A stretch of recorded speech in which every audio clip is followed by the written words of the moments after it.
And so companies that have humility about what they do and do not know, and I suppose I should add to that a curiosity to find out, are in, I think, the best possible position to put customers and customer insight at the center of decision making, especially around product investment decisions to decide what companies should build rather than what they can build and how they should take them to market. You are listening to This is Product Marketing, brought to you by Product Marketing Hive, the product marketing community that gives back. In this episode, Matt Collins, the head of product marketing at MNTN, shares his thoughts on customer research. Let's dive into it right now. Hi, Matt. Welcome to the show. Hey, Louise, it's great to see you. Thanks so much for having me. Welcome to the show. Tell us a little bit about how did you get into product marketing in the first place? About my journey. It's a winding one. I started out in product marketing, I would say by accident. And having listened, by the way, to many of your previous episodes, my sense is that's not uncommon, that a lot of us who get into product marketing kind of do so without having necessarily planned outright for that. It wasn't like product marketing came up a lot in my education. I didn't know what it was until I showed up and someone said, hey, we need you over here. Very much accidentally, I began my product marketing journey working in video game marketing. I worked for a third-party publisher. It was Atari, a game publisher that has its roots in the 1980s. I like to joke that it was the company where I worked for it and where I was instantly able to tell my parents what I did and they understood it because they remembered the brand. I was more interested in the video game portion of it than I was the product marketing portion of it, but I came to love it because I found myself very much at the center of the way the marketing department and the product management team took products to market. I was responsible for identifying who is the customer, what are they feeling, what is it they want to accomplish. How do we think about prioritizing game features so that there's something truly unique for the customer? How do we think about positioning this and creating a solid messaging and positioning foundation so that everyone in the company who is responsible for communicating externally knew how to do it in a consistent way? And then tracking and coordinating campaign activation all the way through from planning to, post-campaign wrap-up reports. I just found it to be invigorating to be at the center of that. And though my career has gone into different directions and I've had a chance to take on more senior roles in different companies, product marketing has almost always been a part of my job. And I recently decided in joining MNTN that I wanted to make it the focal point once again. So that's a bit about my winding road into product marketing. Great. It's inspiring to hear about your product marketing journey. So you have had experience in working in various marketing functions, brand marketing, partner marketing, growth marketing, and now back to product marketing. I'm quite curious to hear about your view of product marketing and its interactions with other product marketing functions. Yeah, good question. And your question gets to the heart of why I've decided at this particular stage in my career to make it the focal point once again. I came to learn in my very first product marketing job, the way for me to best describe the relationship that product marketing has to other functions is to think of it as a hub and a spoke, like a wheel, like a bicycle wheel. And if you think about product marketing being at the hub of that wheel, defining who is the customer, what are the goals for this particular product or service? How do we position the product or service? And how do we position not only the product or service to the customer, but how do we position the customer to the product or service? What's the messaging that we need to produce? And then socializing those elements to stakeholders in product management, engineering sometimes, customer success, sales enablement, sales development, account management is a way, I think, of building into a company's marketing operations a degree of efficiency and unity that is essential, because none of us, by the way, have limitless budgets. We can ill afford to have one part of the company thinking they're marketing to one customer for this product and another one thinking they're marketing to a different one, or one of them saying something to a customer over here and then another part of the company saying something different. It's just in a world of finite resources, you cannot afford to have breakage in that system. And product marketing as a hub and spoke operation done correctly enables a real efficiency and a unity, and oftentimes with that, an esprit de corps as a team comes together around these concepts to really engage and hopefully delight customers. Great, great. Product marketers represent the voices of customers. So, from your experience, what are some effective ways for product marketers to collect the voices of customers directly? Louise, your use of the word voices is really appropriate here. And I like that you use that term. You could have, I suppose, said, we want to know what their beliefs are. We want to know what their opinions are. We want to know what they think. But I happen to hear in your use of the word voices something that's far more expansive.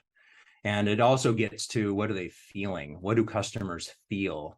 And I'm reminded of a book that I read probably about 15 years ago, and I don't know if it's still in print, but it was published by Linda Kaplan Thayer, who is an advertising executive who is known for, I believe, for having worked on the Aflac campaign with is it a duck or a goose that has that expression? And she worked on the Herbal Essences shampoo campaign and many, many others. And one of the things that she professed in the book was that when we are, as marketers, engaging customers, imagine that you're able to ask them to rate their impression of the marketing that they're exposed to, an ad or an event or whatever it is, however a brand shows up in the world. Imagine that you could ask a customer to rate their impression of that on a 1 to 10 scale, where 10 is, you blew me away, and 1 was, I think that was horrible.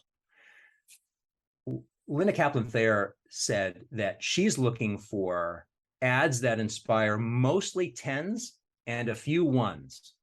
What she doesn't want is a bunch of people saying it was a 7. And the reason for that is that she believes that marketing needs to inspire a reaction at the extreme, either love, hopefully a lot more love, or, and not a lot of disdain, but not that sort of mushy middle that's not memorable either way.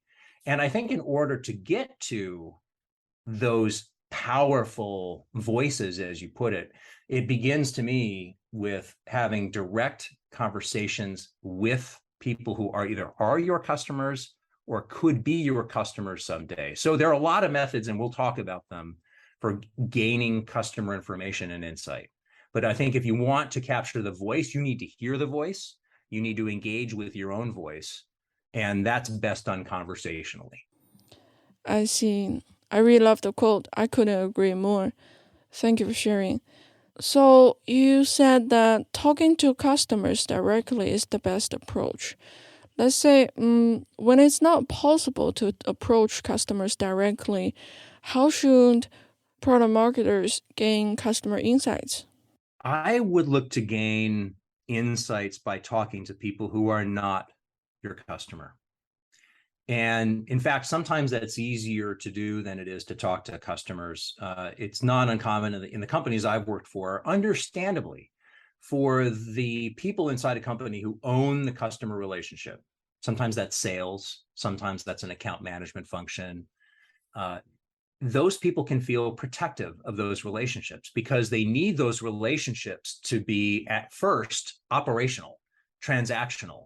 And those operations and transactions need to produce a good outcome in order for that customer to keep being a customer. And any introduction of other information or requests for information runs the risk of being disruptive. So acknowledging that it's not always possible to have the kind of conversations we would like to have with existing customers, the good news is you can talk to people who are not your customers. And I'll tell you a story about a practical example of this that I experienced firsthand.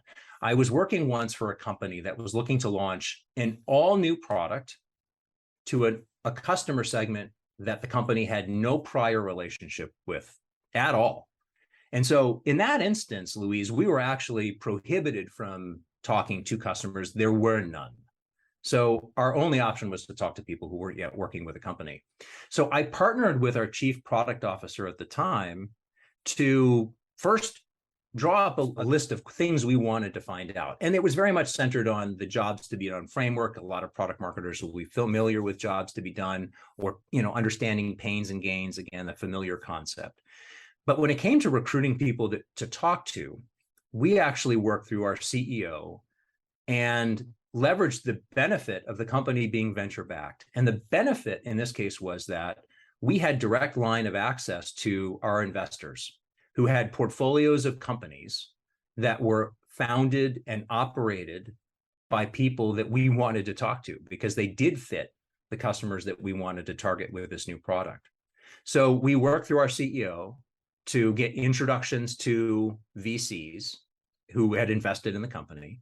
And those VCs then brokered introductions to the CEOs who other companies that we wanted to talk to, who then introduced us to the CMOs, who oftentimes helped us connect to the user target, the presumed user target of this product or service. We then conducted interviews. I think we spoke to something like 30 different people at 30 different companies over a 3-week time span, and we're able to produce a valuable catalog of insights based on jobs to be done by marketers in the space, the pain points that they wanted to avoid, the gains they wanted, by the way, both emotional gains as well as practical ones. So we learned, for example, that one of the things that stands out to me is that we learned that for this particular product or service, one of the hoped for gains was that people who worked in the space wanted to have time enough on Friday nights to be able to play in their intramural softball leagues. I mean, that's the kind of insight that would not come through in a survey. It needed to come through in conversation, back to your point about voices. And it really enabled us to then directly impact the product roadmap, our go-to-market positioning, our messaging, and inform then what we added on later in the way of new product features. So if you can't talk to your current customers, think about ways in which you can talk to people who aren't yet your customer. Running surveys is one of the common approaches. Are there any scenarios where surveys are not applicable? I'm reminded with your question of conversations I've had with colleagues of mine who held titles like head of research. And I would ask questions just like this because I was curious. And I'll just preface this by saying I'm not a researcher at my core. I'm a frequent consumer of it. And they would often answer that in the way they should, which was to say, hey, with enough time and budget, anything is possible. And so I said, okay, not exactly the black and white answer that I was looking for, but what I've come to recognize as as a practical consumer of this, that oftentimes time and money are the big considerations when it comes to surveys, which is another way of asking, should we invest in quantitative or quant surveys or quant research? We want quant research to be statistically significant. I might slip in stat sig in talking about that. And in my experience, running that oftentimes takes more time, takes longer to execute, takes longer to process, costs more to do. And so if a company is faced with a decision point on the calendar that just can't accommodate the creation and execution of a quant survey to get to a stat sig result, then it's going to constrain what you do. My message, or one of the things that I believe I should say, is that it is certainly possible to get valuable, albeit directional information and insights by simply scheduling 5 to 10 conversations with people who are representative of either your user target or your buyer target. If you structure those questions well around some framework that is scalable so that you're asking the same questions or kinds of questions to every audience, boy, you can learn an awful lot. And over time, marketers can get better and better at pattern recognition to determine what are we learning from this engagement and how do we translate that into better decisions about the products we build and how we take them to market. I see. In your opinion, why should a product marketer care about the voices outside their customer base? So it's important to talk to people who are not your customers, because I'm quoting here some, I believe, some research that the LinkedIn's B2B Institute published. It's a fantastic resource, by the way, for those who have not yet discovered it. They regularly rely on some of the best marketing institutions in the world, like Ehrenberg Bass, to source their insights. And there was a thought leadership piece that was published about 3 years ago, I want to say, that sought to answer the question: if you're a brand or a product, how much should you be spending on brand advertising versus performance advertising? And to answer that question, it asked a follow-up question, which is, at any given time, how many of any company's target market segment is actually in market to buy versus customers who are not in market to buy at that moment in time, but maybe later? The answer was surprising to me. It was something like only 5 to 15% of a total market segment is in market to buy right now when a marketer might be activating a campaign. The rest, the other 95 to 85% of the market, is not active. And so at any given time, the universe of people who are not yet customers, not yet thinking about buying, is going to be larger than those who are already buying. Or if you think about it another way, unless you're a protected monopoly like a utility company, you're going to have a market share that's somewhere south of 50%. There's always going to be more people who are not yet buying from you than there are who do. And so there's just more people to pick from that population. So I'm a big fan of thinking about and planning for ways to talk to people who are not yet your customers, but who may be someday. Yeah, I remember an interesting story of Intuit following people home to see how people would interact with Quicken, the product in their home office back in the 80s. So, do you know how the ways of customer research evolved over the years? Yeah, it's a great question. It certainly has evolved. The practice has evolved. In fact, right before our call, Louise, I was catching up with an old friend of mine who runs a company that's been doing brand research for 40 years, and they have some blue chip clients in their portfolio. And we were talking about this very topic, like how has it changed? And he said that one of the things that COVID certainly accelerated was a recognition by these brands that they can get great quality insights and quantity of insights through online engagement. In the 80s, in the 90s, and even into the 2000s, in order to get that research, oftentimes the default for companies was, well, we have to work with a research company. We have to go spend a lot of time and money to recruit people who not only fit the customer segment, but if we want to do qualitative research, we have to plan for them to meet over like a 2 or 3 day period in a conference room that's surrounded by one-way mirrors so the client can join and watch from a distance, and have it moderated by a professional to really get at the insights that the brand wants to learn, and do it in a conversational group in-person setting. I've run research like that. I do believe that the industry has become quite comfortable, out of necessity at first through COVID, with now replacing the idea of an in-person conference room with one-way mirrors, now with Zoom calls and Microsoft Teams calls, and doing it all remotely. I think we might be too early to tell whether or not the results are different that way. Do we lose something when we deprive people of an in-person dynamic, or do we gain something? I think that's still too early to tell. But certainly the evolution towards a fully remote way of engaging is new. I think digital tools have made many parts of the research process more efficient and higher quality. It's harder to make a mistake these days when you're in working in a shared document environment for building out a survey, or using electronic delivery to get surveys out into the field and collecting those results. But in my mind, one of the things that, or two things that haven't changed, Louise, in all of this, number one is that the research is only as good as the synthesis at the end. And by the way, it's only as good as the people you're talking to and the quality of the questions you're asking. But those things have been able to accelerate the synthesis at the end of gathering this information and trying to determine, what do we conclude? What is this information telling us? And how does it inform better decision making? That still takes time, and it takes human time. AI is not going to solve for that, at least in the near term.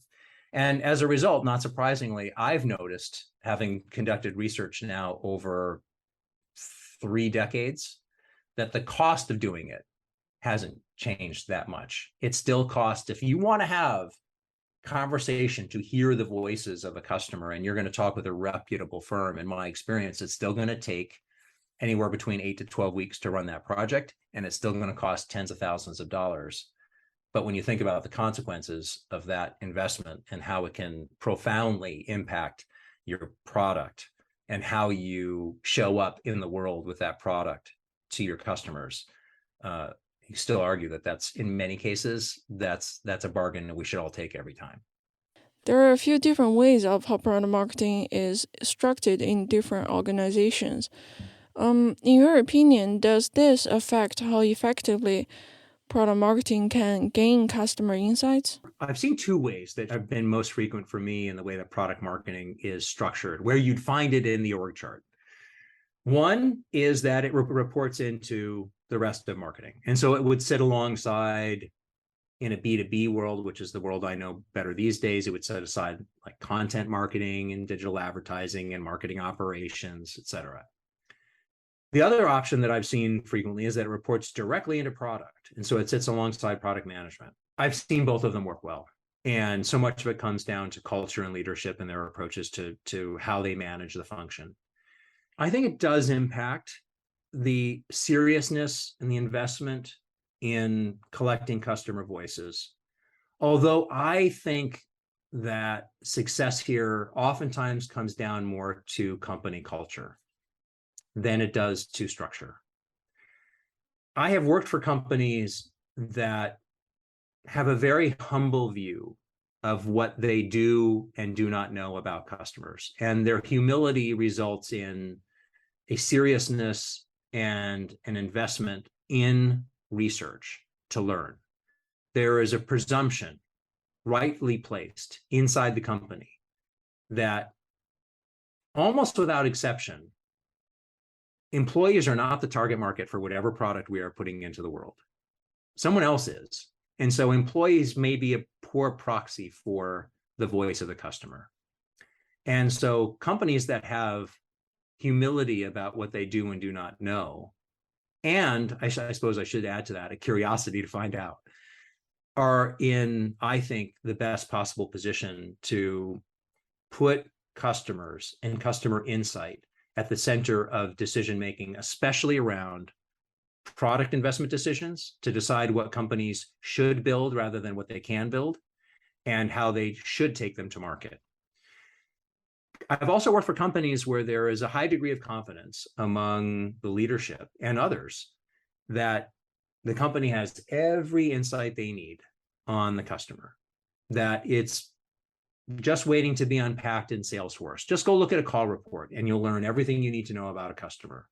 Or go talk to an account manager or whomever is responsible for managing the ongoing relationship with a customer, and you'll learn what you need to learn to know what our customers believe. And to that, I would say it is at best an imperfect proxy for what we've talked about here, Louise.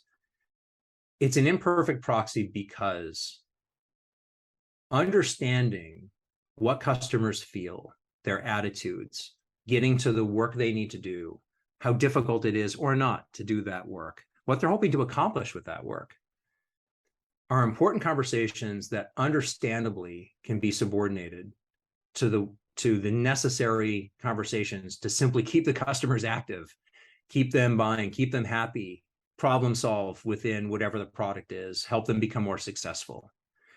If you're hoping as a product marketer to tack on to the end of a conversation that might have started because the customer is having a problem, and say you're fortunate at the end of that conversation to get to a solution, the chances of you being able to tack on 15 extra minutes to say, hey, I've just got a few more questions. It's about a totally different thing, but I'd really like to understand, just like at the, on an everyday basis, what does your day look like in terms of the core responsibilities you have and how that's measured and the tools you use to do that? And how happy are you with those tools? And what could you be doing better? And what do you hope to accomplish by using those tools? I mean, I'm getting exhausted just even thinking about it.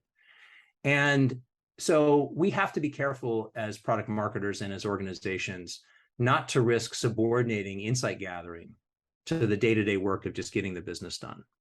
And so in my experience, the investment in that, the belief in that comes down to culture and what it is you believe. Talking about having meaningful conversations with customers to get to know them better, do you have any helpful tips to share with fellow product marketers? Yes, I do. A few things come up for me. I think one of the first things that a product marketer needs to do is assure that person, I'm not selling you anything.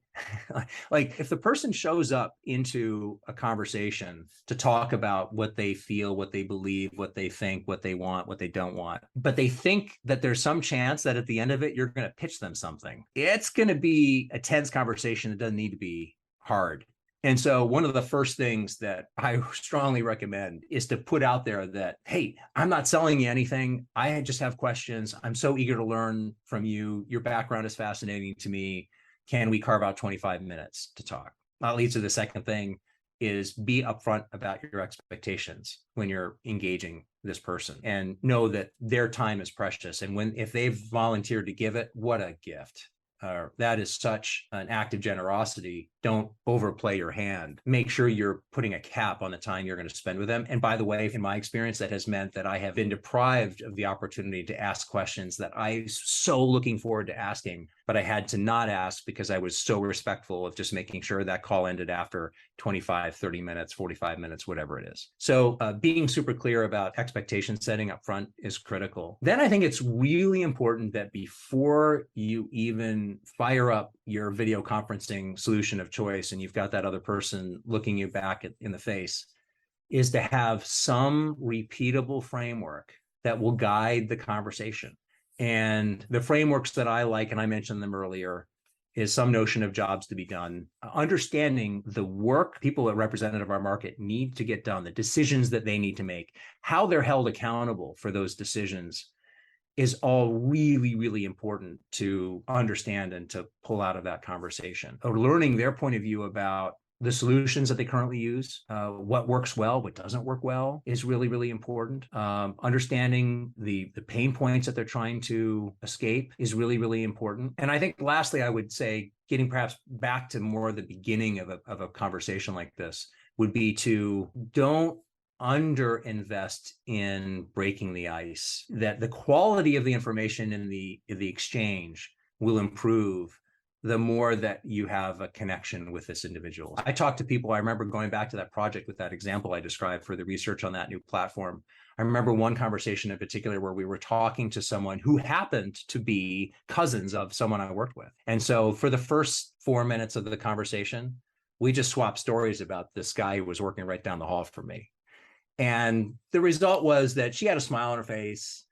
She was warmed up to the conversation. So we got into the nitty gritty. She was ready to go. And so some of that can feel like it's intruding on precious time, especially if you're going to be really strict about ending the call on time. If you can get that openness going and that warmth going, it will, I think, improve the results.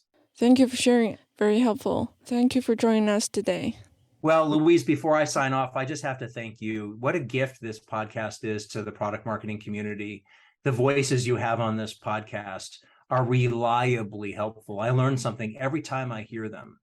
And it's such an act of generosity that you put together this forum to bring those voices together.